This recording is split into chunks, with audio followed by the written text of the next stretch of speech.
നമ്മൾ ഹബീബായ റസൂലുള്ളാഹി സ്വല്ലല്ലാഹു അലൈഹി വസല്ലമ തങ്ങളുടെ റൗള സിയാറത്ത് ചെയ്തു കഴിഞ്ഞാൽ നമുക്ക് കിട്ടുന്ന സൗഭാഗ്യം എന്താണെന്ന് അറിയോ? നമ്മൾ മുസ്ലിമായി മരിക്കുക എന്നുള്ളതാണ്. മുസ്ലിമായിട്ടേ നമ്മൾ മരിക്കുള്ളൂ. ഹബീബായ റസൂലുള്ളാഹി സ്വല്ലല്ലാഹു അലൈഹി വസല്ലമ തങ്ങൾ നമ്മളോട് പറഞ്ഞില്ലേ,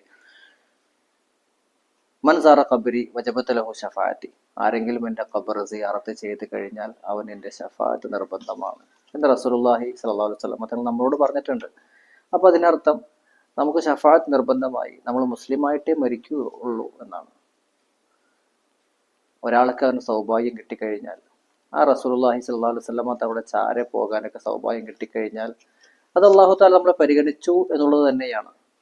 അല്ലാഹു തആല നമ്മളെ പരിഗണിച്ചിട്ടുണ്ട്. അതോടൊപ്പം നമുക്ക് ഈ ലോകത്തും പരലോകത്തും വിജയം ഉറപ്പാണ്.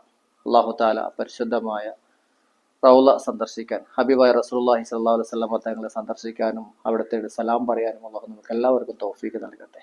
ആമീൻ യാ റബ്ബൽ ആലമീൻ.